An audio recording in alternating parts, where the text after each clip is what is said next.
Medal লাভ কৰিছে Hirakjyoti Boro sports academy of Sualkuchi 100 মিটাৰত।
তথাপিতো গধূলিটো বাৰু তোমালোকে জিৰণি লোৱা। অহাকালি ৰাতিপুৱাৰ পৰা তোমালোকে চিন্থেটিক ফুটত যিবিলাক ৰানাৰ আছে দৌৰিবলৈ আৰম্ভ কৰা, যিবিলাক থ্ৰৱাৰ আছে তেওঁলোকে থ্ৰ' মাৰিবলৈ আৰম্ভ কৰা, যিবিলাক জেভেলিন থ্ৰৱাৰ আছে তেওঁলোকে জেভেলিন মাৰিবলৈ আৰম্ভ কৰা, যিবিলাক হাই জাম্পাৰ আছে লং জাম্পাৰ আছে তেওঁলোকে যিবিলাক প্ৰেক্টিছ কৰা। নলবাৰী ডিষ্ট্ৰিক্টত তোমালোকে যাতে ষ্টেটৰ ভিতৰত শ্ৰেষ্ঠ কৰি তোমালোকে যাতে নেশ্যনেল খেলাৰ যোগ্যতা অৰ্জন কৰিব পাৰা, তাৰ কাৰণে মই শুভেচ্ছা জনাই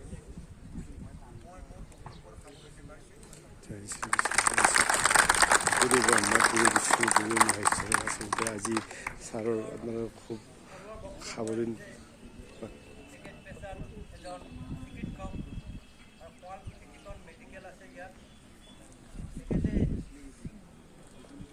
কৰ্মজীৱনৰ শেষ সময়খিনি ইয়াতে শেষ কৰিছে আৰু তাৰ পৰাই 10 বছৰ তেখেত খবৰ লৈছে আৰু আমাৰ সমাজখনৰ ক্ষেত্ৰত সামাজিক ক্ষেত্ৰত তেখেত এজন ভাল ক্ৰীড়া সংগঠক বুলি কামৰূপ জিলাত এটা কৰিছে। মাননীয় কাৰ্তিক মেধিদেৱক ধন্যবাদ জ্ঞাপন কৰিছোঁ, শ্ৰদ্ধা জনাইছোঁ। এতিয়া আমি পুৰস্কাৰসমূহ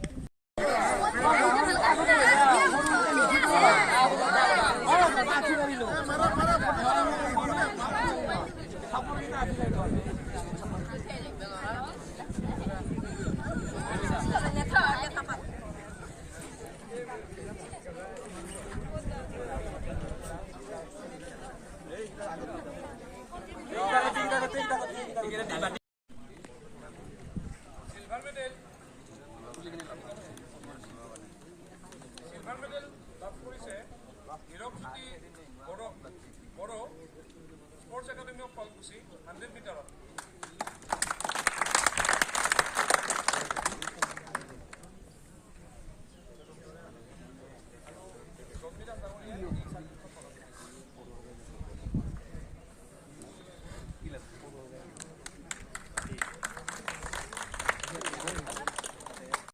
বিপুল কলিতা, জুৰি দেৱী,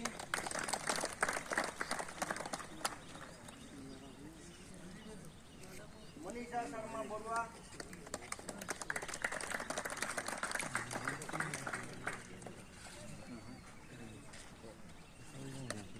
মনমী বৈশ্য,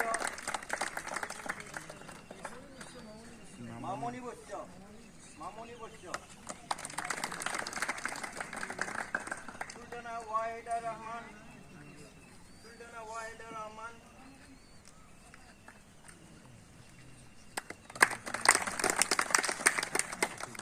रश्मि सुल्ताना,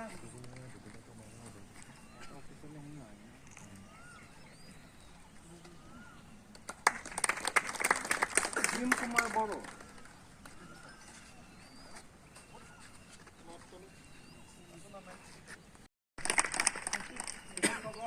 খেল পৰিচালকক আমি ধন্যবাদ জনাইছোঁ, কাৰণ তেখেতসকল অবিহনে আমাৰ এই অনুষ্ঠানটো পৰিচালনা কৰা সম্ভৱ নহ'ল। গতিকে তেখেতসকলৰ কাৰণে এটা ডাঙৰ হাত চাপৰি বজাব লাগিব।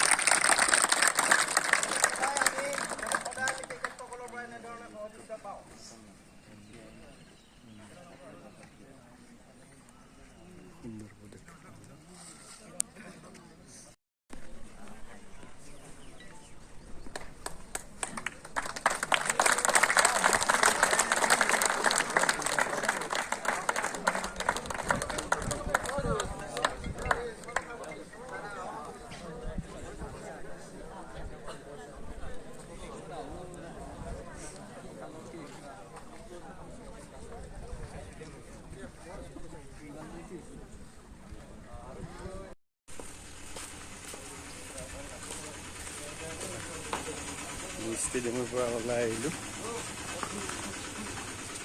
সুবিধা পাই আছে নেকি আপুনি? আচলতে এইটো প্ৰশিক্ষণ আপোনাৰ কিমান দিন হ'ল? এই বিষয়ে অলপ এতিয়া আমাৰ একাডেমিটোৰ নাম হ'ল আপোনাৰ হেপী ফিট ফুটবল একাডেমি।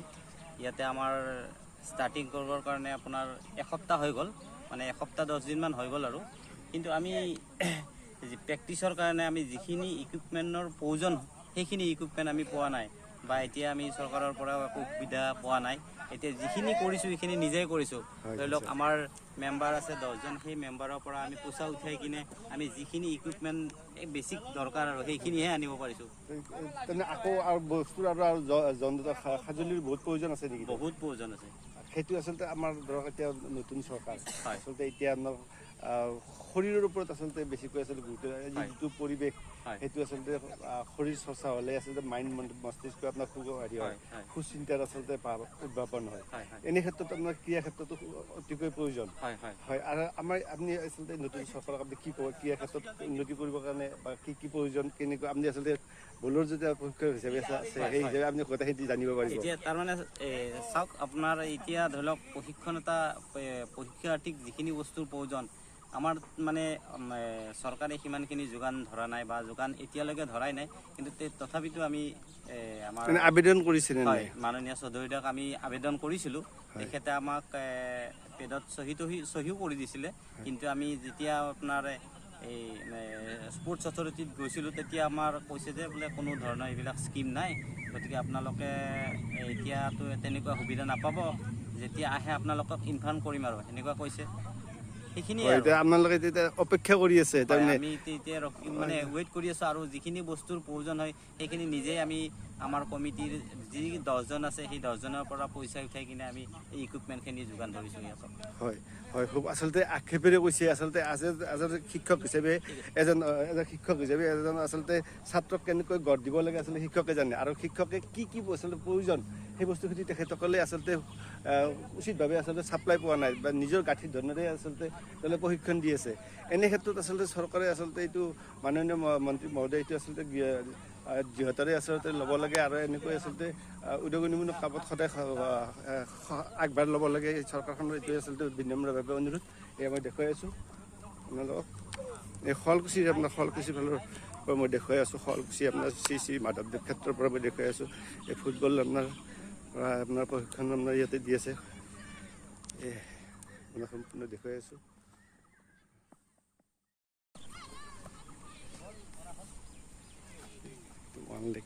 কৈছে